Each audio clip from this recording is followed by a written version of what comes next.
Welcome back. This is the video on the forward-thinking asset register and CAPEX forecaster. And in this video, I'll walk you through how with a simple input table, any user can generate a forward-looking asset replacement schedule for 20 or 30 years or any period you would like for that matter. Then from there, how to create a self-adjusting asset register, which is forward-thinking, which automates your depreciation, tracks your net book value for both your existing asset and all your forecasted future assets for anything from 20 to 30 years. Then I'll take you through this interactive dashboard and the various summary reports which you can view. So I'll begin with the panel on the left here, which has three navigational prompts. One, we are here at the dashboard itself, but we're going to go straight to the setup of the dashboard and the setup of the model. So we come to an area where you can see there are various yellow shaded areas, and this is the key to the inputs the model needs. With the lighter orange, the required inputs that the user needs to put in, the darker shade being the optional input, and the last shade being the defaults that you can overwrite as you need. So, right on the left here is our first tables input, which is going to be used in our solution. So, you'll see here that I have toggle buttons inside the sheet, which hides and unhides the various areas inside the setup. So if I click the toggle input section, you'll see three various inputs that are needed. But if I click this one, which is the register and replacement schedule, I get the replacement schedule as well as the asset register revealed.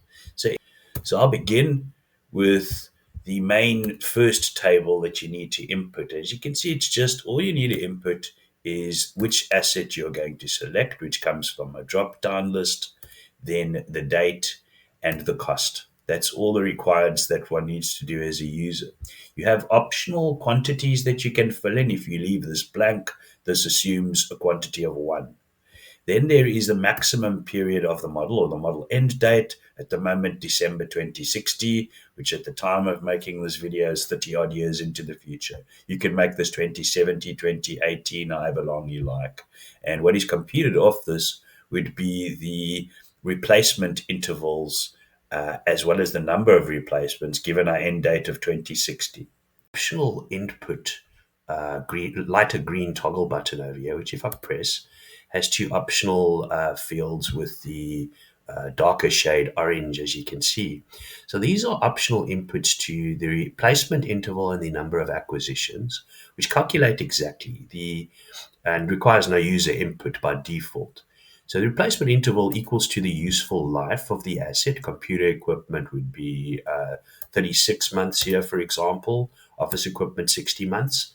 And the number of acquisitions is based on the end date and replacement intervals. So if you want to overwrite these computations and make things a little more precise, you can do that with these two columns. So if I want to write over these 7 scheduled replacements for furniture and fittings, if I want to limit that to 5, all I need to do is input that in there and the model will compute 5 replacements only and not 7 as the original. So instead of replacing the office equipment every 60 months, I may say, let's keep it 6 months longer and replace it every 66 months, and then that'll change that setting. What you'll need to set up is listing all the assets you would like and what useful periods they would like to be in. And then I create a classification between normal plant, property, and equipment and intangible assets. If there's another sub-classification or main classification you'd like to use, you can put those in as well. So at the moment, you see I also have provision where there is 0, where you put in 0 for useful life. It is a non-depreciable asset, such as land and buildings. Or trading license, in this example, I put in a 0, also non-depreciable. So that is the second input. Simple one, you can use the defaults I've put in here or whichever is applicable to where you're in operation. You see also if you go over to the right, there's a forecasted inflation table where I put a required that you can input for the first few years annual inflation percentage assumption. and thereafter there's a terminal rate with a default I've put in at 3.5%, and from every year thereafter it would take 3.5% inflation. So you can see how prices will escalate over the years. By the year 2050, for example, there'll be 231% the prices that are currently prevailing, and eventually it goes right to the based on the end date with the safety year or so added in, and that is going to be the three bases of input to produce our forecasted replacement schedule. These are fairly simple to prepare as a user. You can see that a function called asset replacement schedule takes these three inputs in and returns this result for you. So you can see there it calculates. So this is a dynamic array or a self-adjusting array, which means you just need to do one formula. Although this table, which is a self-adjusting table or a spool range, uh, is has got 90, almost 90 rows, it doesn't need 90 formulas. It just needs one single formula for the user. So it's very simple to prepare from that point of view. You will see that it contains the acquiring date, the end of the life, how long it's going to live, the quantity inputs. If you left it as zero, it'll assume one, or 10 if you did input an amount, and it will include the cost. So you can see we started at 100,000. 72 months from there, we replaced it at an inflated value and a higher value and a higher value, and so forth, right up to the year 2044. 2065, sorry, for the furniture and fittings in this example. And so it continues for every single asset category in our list. So it's that simple to produce your forward asset register. The only input that this requires is a single formula on a similar basis to this forecasted replacement schedule, which feeds off the replacement schedule itself. And that populates your entire asset register.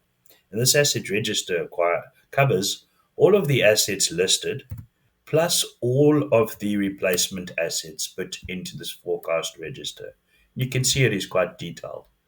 For each asset, the quiet date, the end of its life, list all the initial information. Then for each and every single month, it will list the depreciation and the accumulated depreciation computed of that, of course, and finally the net book value, right to the very last replacement, and the asset written off to zero. So that covers, as you can see, quite an extended range. In this case, it should be 5,000 odd rows and covering the 30 odd years, including all the replacements, every single month's depreciation and accumulated depreciation, book value, etc.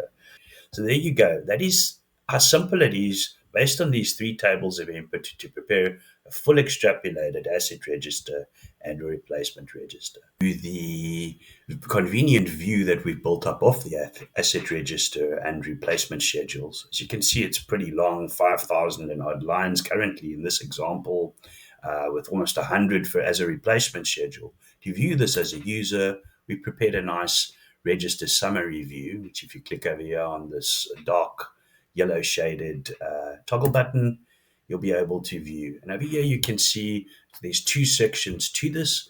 There's the detailed summary by asset type, listing all the relevant information, including the average useful life, percentage of life remaining, based on this drill down, which will include a given focus year.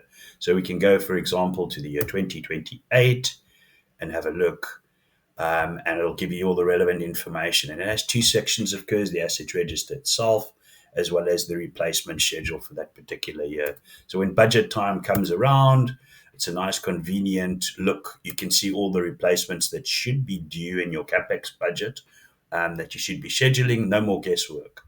And of course, you can see both the plant, property, and equipment and intangible assets listed, the remaining life at this stage, the cost, the opening net book value, the additions, the depreciation, and the closing. So that'll be very convenient as a user. And of course, that toggles away so you can have your summarized view on the input sheet. So from you, of course, from the asset register and replacement schedule, we have produced this detailed view. So when you come in, you'll see, like in that summarized view, we have an analysis year over year. which you can customize. And that produces a focus year, which will give you various highlighted information or information cards.